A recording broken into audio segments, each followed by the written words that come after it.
ఇర్మియా గ్రంథము 32వ అధ్యాయము 41వ వచనాన్ని మనము చదువుదాం. వారికి మేలు చేయుటకు వారి యందు ఆనందించుచున్నాను. నా పూర్ణ హృదయంతోనూ నా పూర్ణ ఆత్మతోనూ ఈ దేశంలో నిశ్చయంగా వారిని నాటెదను. ఆమేన్. ఇర్మియా ప్రవక్త ద్వారా ఈ పునరుత్థానపు ఆరాధనలో దేవుడు మనతో మాట్లాడుతున్నాడు. వారికి మేలు చేయుటకై ఎవరు వారు అంటే మనమే. మనకు మేలు చేయడానికి దేవుడు ఆనందిస్తున్నాడట. పూర్ణ హృదయముతో సంతోషిస్తూ మేలు, ఒక్క మేలు కాదు, ఎవరికి ఏ అవసరమో, ఎవరికి ఏ మేలు కావాలో ఆ మేలుతో ఈ ఆరాధనలో దేవుడు తృప్తిపరచడానికే ఈ ఆరాధనకు నిన్ను నడిపించాడు. తన వాక్కు ద్వారా మాట్లాడుతున్నాడు. అయితే ఈ మేలు పొందుకోవాలి అంటే నీవు చేయవలసిందేంటి?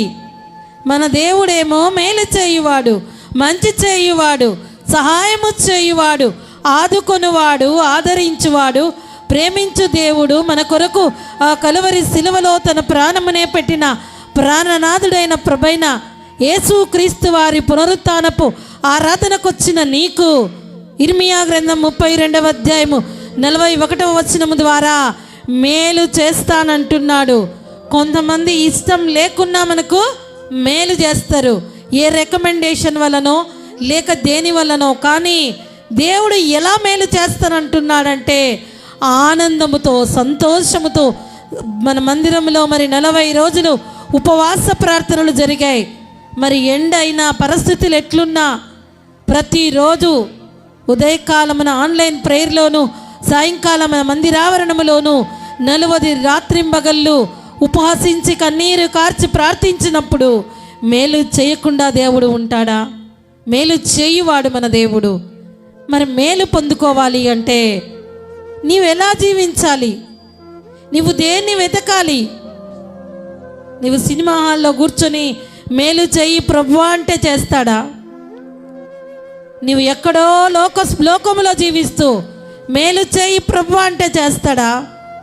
అలాంటి వారికి మేలు చెయ్యడు. కానీ దేవుడు ఎలాంటి వారికి మేలు చేస్తాడంటే యథార్థముగా ఉన్నవారికి, ఆయన యందు భయభక్తులు కలిగి జీవించే వారికి, దేవుని మీద ఆధారపడి వారికి ఆయన మేలు చేస్తాడు. మరి బైబిల్ గ్రంథములో నుండి ఒక స్త్రీని జ్ఞాపకం చేసుకుందాం. ఆమె జీవితంలో దేవుడు ఏ మేలు చేశాడు? ఆమె పొందుకున్న మేలును బట్టి ఆమె ఎలా జీవించింది? ప్రపంచంలో ఎవరికీ లేని ఒక ఆధిక్యత, ఒక గొప్ప మేలును ఒక స్త్రీకి దేవుడు దయచేశాడు. అది ఈ పునరుత్థాన పండుగ దినములో. ఎవరు ఆమె అన్నది మనము బైబిల్ గ్రంథములో నుండి మార్కు సువార్త 16వ అధ్యాయము 9వ వచనాన్ని చదువుదాం. ఆదివారము తెల్లవారినప్పుడు యేసు లేచి తాను 7 దయ్యములను వెళ్ళగొట్టిన మగ్దలేనే మరియకు మొదట కనబడెను. మగ్దలేన మరియా.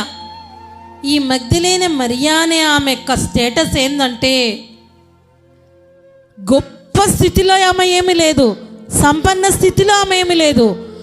ఆమె 7 దయ్యములు పట్టి అపవిత్ర ఆత్మలతో బంధించబడి ఆ దయ్యాల చేతిలో కట్టబడిన ఆమె జీవితాన్ని ఆ మగ్దలేన మరియ యేసు క్రీస్తు వారి ద్వారా ఆ దయ్యముల నుండి విడుదల పొంది, ఆ అపవిత్ర ఆత్మల నుంచి విడుదల పొంది దేవాది దేవుని ద్వారా మేలు పొందుకున్న ఆమె చేసిన పని ఏంటి అంటే, ఇక దయ్యాలు వెళ్ళిపోయాయి, నా పని అయిపోయింది, ఇక నేను నా ఇష్టం వచ్చినట్టు జీవిస్తాను అని ఆమె అనుకోలేదు.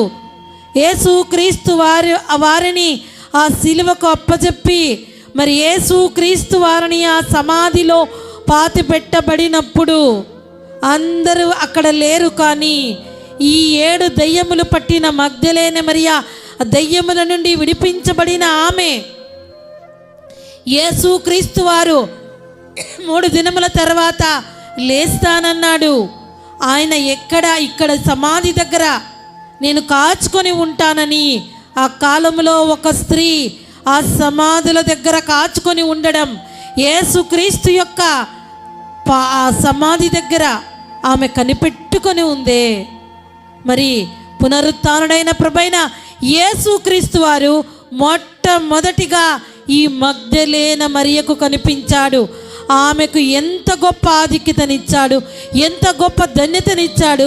ఆమె యేసుక్రీస్తు వారితో ఉన్న శిష్యులకో, మరి ప్రవక్తలకో, మరి ఇంకా గొప్పవారికో దేవుడు కనిపించలేదు. కానీ ఈ మగ్దలేన మరియకు కనిపించడానికి కారణము ఏంటి? ఈ పునరుత్థానుడైన యేసుక్రీస్తును ఆమె చూడడం అంటే ఆమె జీవితము ధన్యమైపోయింది. స్త్రీని తక్కువగా చూస్తారు. మొట్టమొదటిగా పునరుత్థానుడైన యేసు గురించి సాక్ష్యం ఇచ్చింది ఈ మగ్దలేన మరియనే. మరి ఆమె తన యొక్క జీవితంలో మేలు చేసిన దేవుణ్ణి మరచిపోకుండా ఆ దేవుని కొరకు వేచి కాచుకున్నటువంటి ఆమె జీవితంలో మేలు చేశాడు దేవుడు. ఒక గొప్ప కార్యము చేశాడు. మరి యేసుక్రీస్తు నుంచి మేలు పొందుకున్న నీవు, యేసుక్రీస్తు నుంచి రక్షణ పొందుకున్న నీవు, యేసుక్రీస్తు నుంచి నీ పాపముల ద్వారా విమోచించబడిన నీవు యేసుక్రీస్తు నుంచి ఎన్నో మేలులు పొందుకున్నావే. కనిపెట్టుకొని ఉన్నావా ఆయన సన్నిధిలో? ఆయన సన్నిధిలో కనిపెట్టుకొని ఉన్న అనుభవం ఉందా? ఇక నా పని అయిపోయింది, నా అవసరత అయిపోయింది, ఇక నాకు తిరుగులేదనుకుంటూ దేవుణ్ణి విడిచి, దేవుణ్ణి మరచి, సంఘానికి దూరముగా, దేవునికి దూరముగా నీకు ఇష్టం వచ్చినట్టు నీవుంటే నీకు మేలు జరగదు. నీకు ఈ దినమున నిశ్చయముగా పూర్ణ హృదయముతో మేలు చేయడానికి నేను ఆనందిస్తున్నా అని మన జీవితంలో మేలు చేయుటకు దేవుడు ఈ దినమున ఒక గొప్ప ద్వారము తెరిచాడు. ఈ మేలు నీ జీవితంలో కావాలి అంటే, ఈ మేలు నీవు పొందుకోవాలి అంటే దేవుని వైపు చూడాలి, దేవుని కొరకు ఎదురు చూడాలి, దేవునికి ఇష్టమైనట్టుగా నీవు జీవించాలి. దేవునికి ఇష్టమైనట్టు నీవు జీవించక, నీకు ఇష్టమైనట్టు నీవు ఉంటూ, నీకు ఇష్టమైన స్థలంలో నీవు ఉంటూ, నీకు ఇష్టమైన చోట్ల నీవు తిరుగుతూ నాకు మేలు చేయి అంటే నీ జీవితంలో మేలు పొందుకోలేవు. కానీ ఈ పునరుత్థానపు ఆరాధన దినములో ఇర్మియా గ్రంథం 32వ అధ్యాయం 41వ వచనములోని వాగ్దానం మరి ఒక్కసారి చదువుదాం. వారికి మేలు చేయుటకు వారి యందు ఆనందించుచున్నాను. నా పూర్ణ హృదయముతోను నా పూర్ణ ఆత్మతోను ఈ దేశంలో నిశ్చయముగా వారిని నాటెదను. ఆమేన్. పూర్ణ హృదయముతో దేవుడు మేలు చేయడానికి ఆనందిస్తుంటే నీ పూర్ణ ఆత్మతో, పూర్ణ మనస్సుతో ఎందుకు దేవుణ్ణి ఆరాధించలేవు? చాలాసార్లు దేవుడు మనతో మాట్లాడాడు. వారు తమ పెదవులతో నన్ను స్తుతిస్తున్నారు కానీ వారి హృదయము నాకు దూరముగుందన్నారు.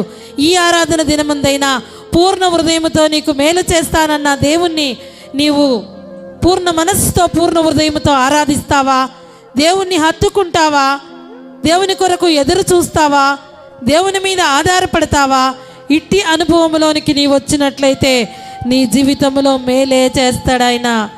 దేవుడు మేలుతో నిన్ను తృప్తిపరుస్తాడు, మేలుతో నీ కుటుంబాన్ని తృప్తిపరుస్తాడు. నీవు ఎలాంటి యొక్క ఇబ్బందిలో ఉన్నా, ఏ లోటులో ఉన్నా, ఏ ఇరుకులో ఉన్నా, ఎంత అనారోగ్యములో ఉన్నా, ఎట్టి పరిస్థితుల్లో ఉన్నా నీకు మేలే చేస్తాడు దేవుడు. మేలు కావాలి అనుకుంటే నీ మనస్సును మార్చుకో.